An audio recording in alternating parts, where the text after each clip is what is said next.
Right. So again, all that adds up to something. What do we actually do? Okay. Well, we deal with more patients in ENT and cardiology in-house than any other practice in Devon. We send less people to the hospital, and it's because of the expertise that we have in our practice, we can deal with these things in-house. Second bullet point, I think quite important to me, because it's something we all take a great pride in. We're consistently in the top 10%, the top decile, in almost every performance area you look at in Devon PCT. And Devon PCT operates something called a balanced scorecard, and we're right up there, okay? So in terms of performance on almost anything you look at, we're pretty well up there, which I'm very proud about.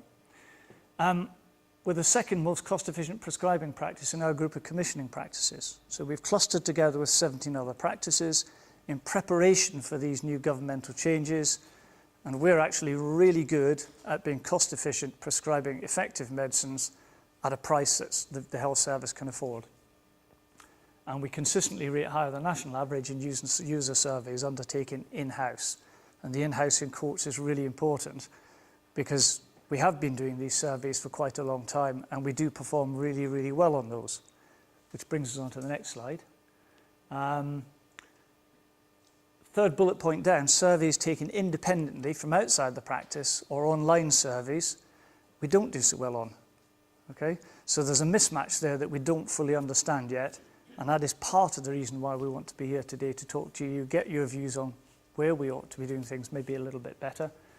These are things that I think we do need to improve on. I think particularly challenge for us is the access one. You know, we know you can't park outside our practice. There's not an awful lot we can do about it, because even the GPs get parking tickets. You know, and probably we're not as good at coming out of our shell. We're so focused on what we do, and I think we're really good at doing what we do, but actually we don't often take our time to lift our heads up and look outside. So, you know, I think tonight's about, bottom bullet point, you telling us, you know, what you think, asking us questions, get to understand it a little bit more, and then as Phil's already said, this is going to be an ongoing process of communication now. We're not going to crack everything tonight, but it might be an interesting start. Okay. Thank you. I'm going to pass on to my esteemed colleague here. 3-4 minutes overdue, sorry.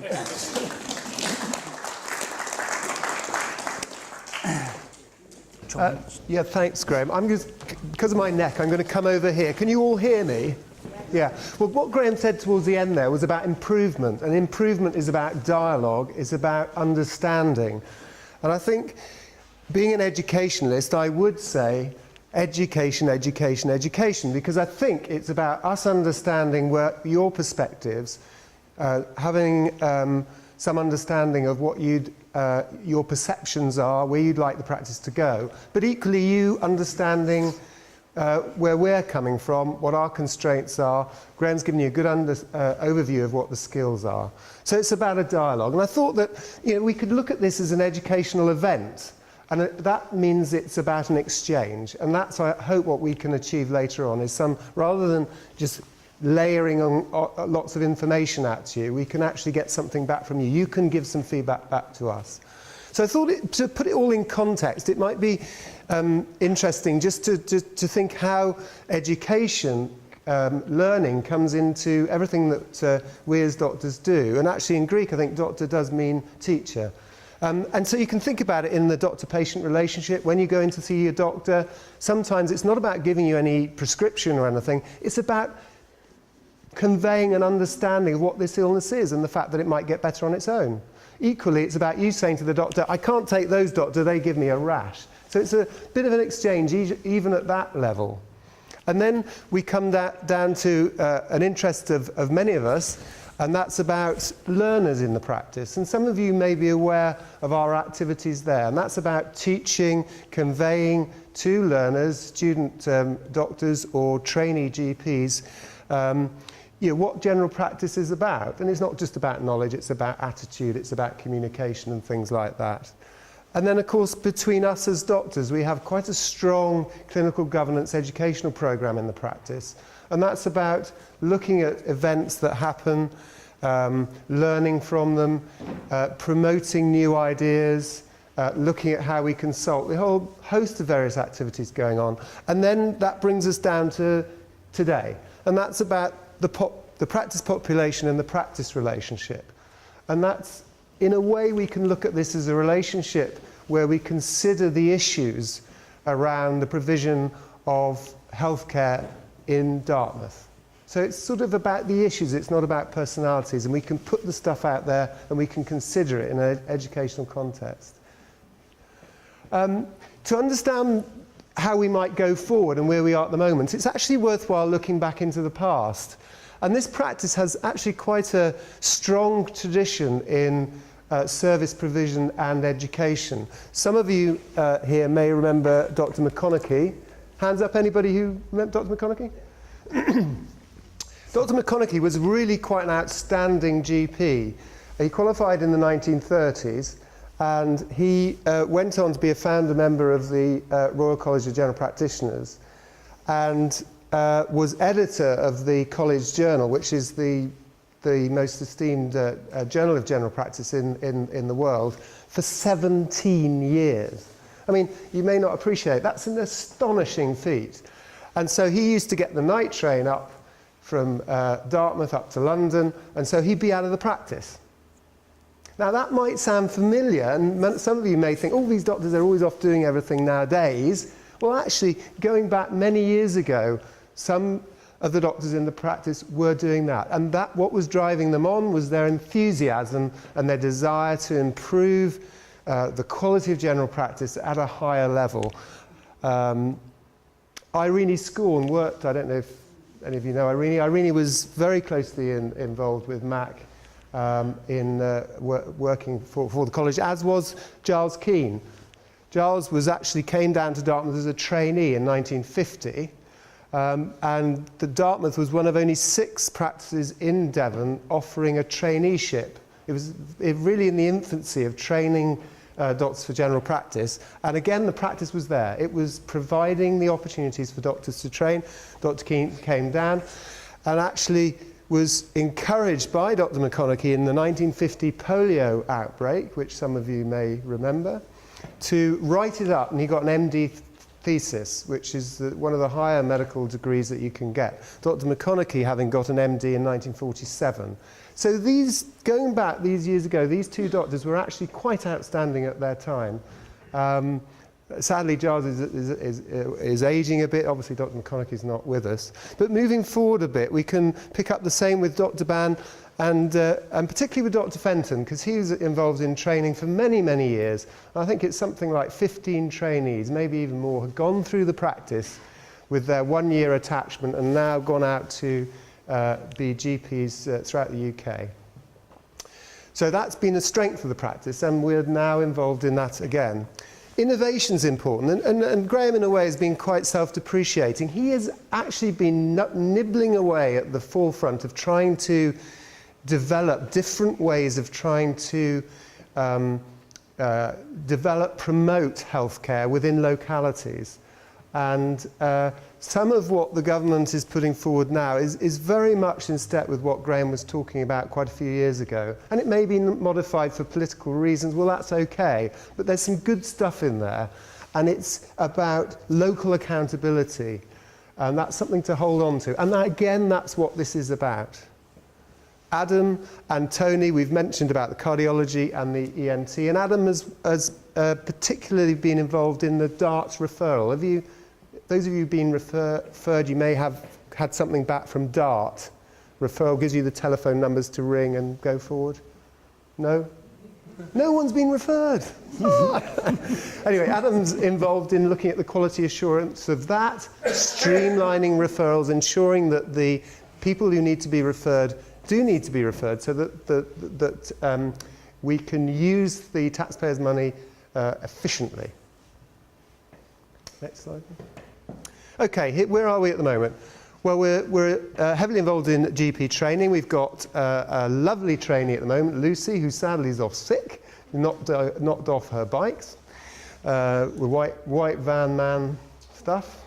Hopefully she'll be back. And then we have another registrar, more experienced registrar, coming in August for a whole year.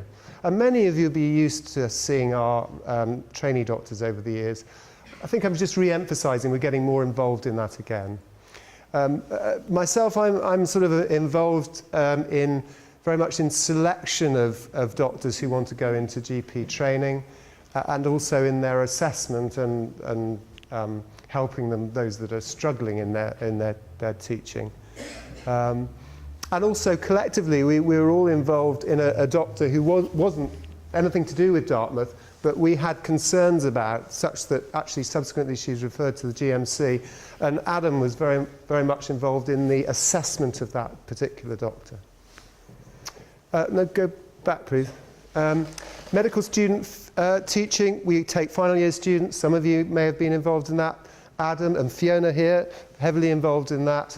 This is assessing final year students. They got, well, now the one with us now has only got a couple of months and then they've qualified. And I think we found that really great, having young people around challenge us. You know, they haven't got all the baggage they're carrying around, and they can make us sort of think, well, why do we do that? And that's got to be a strength. And then professional development I alluded to. This is about reflective practice. It's about thinking back on what we've done, thinking about our mistakes, looking at audit, how well do we control our people with blood pressure. It's looking at appraisal, it's appreciating what you're good at, how you can get better. And it's sort of the concept of mastery, about trying to get things so you can get better and better and feel more complete about doing your role. And finally, and I won't labour the point, it is about the leadership. Leadership in the NHS is a huge thing at the moment. Millions of pounds going into leadership programmes. The great thing in this practice is we do have leaders who can take us forward. And that may not always be appreciated, but it's crucial in the modern NHS. And Graham, I particularly flag up as being a leader here. Okay, so where do we go for the future? Actually, Phil, you've changed my slide. The future is about building on what we've got. And I think with all the changes going on, education is much more going to be community-based. I think that if it is going to be community-based, which I think it is, it has to be fit for purpose. And one of the things I was thinking, this is the first time I've been in here, it's great. You can park, you know, there's space, and you know, if we're going to go forward as a quality educational provider in the community, we're going to have to move. And that's one of our priorities. And you know, from the educational point of view, I see that as crucial. The learning environment is very, very important for learners and teachers. And I can see a situation where we might have multiple learners. You might say, oh dear, no, all this sort of thing, think of all the downside of that. But actually, I think as collectively in the practice, not just the doctors, I think that we appreciate the positive side of having learners in the practice rather than the other side, although obviously there are inconveniences. So future maybe student nurses. Student nurses don't have an opportunity to be in general practice. Most practice nurses are in their upper 40s and 50s. In the next 10 years, there's going to be no practice nurses because they're all going to be retiring. So what we've got to do, we've got to bring through the young nurses who spend no time in the community in their training so that they can dip their toe into practice nursing. So that's something we're very keen to get involved in. Medical students we've mentioned. Foundation doctors, that's the sort of old houseman. We had a few foundation doctors a few years ago. We may have some space to them. The interesting thing here is about hospital specialist trainees. And some of us can see a situation where people training to be endocrinologist or a cardiologist or something like that will spend part of their time in the community as part of their training program because of the shift. And also it would be quite good in terms of very specific things they could learn. Communication skills would be a good example. Clearly the colleges have to do quite a lot about their curricula and things. But I can see a situation that if we get that opportunity, we want to get involved in that.